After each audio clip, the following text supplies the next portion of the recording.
Tinapos. Habang paalis na kasi ako sa site dahil may trouble, nagdali-dali akong umalis kasi nag-follow up na daw yung nag-report.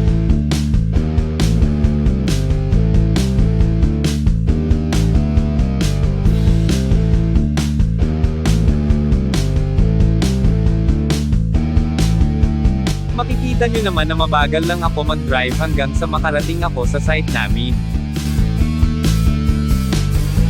Mukha lang akong mabilis dyan kasi naka-fast forward ang video na ito.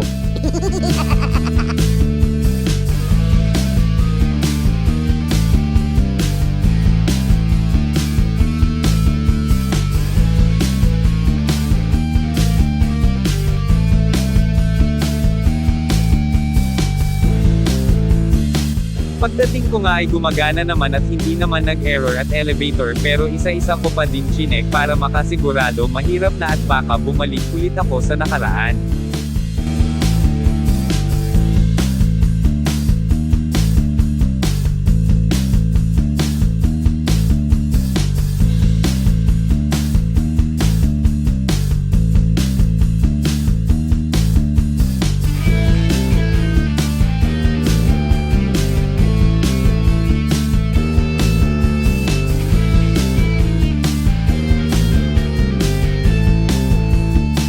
Pagkatapos ko mag-check isa-isa, nagpaangin muna ako dito sa mainit na lugar, iniisip ko kung saan ba magandang tumalon kapag sawa ka na sa buhay mo, pero syempre joke lang yon.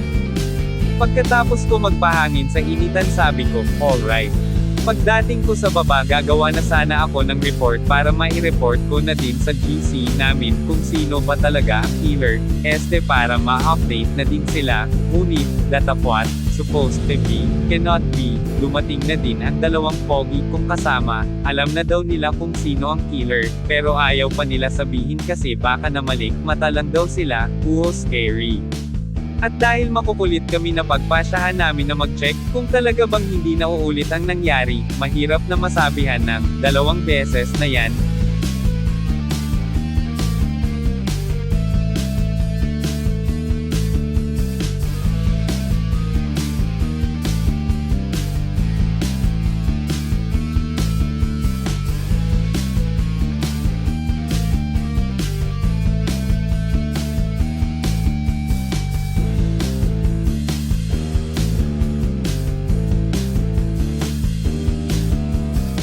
At ito na nga ang nangyari sa akin kanina.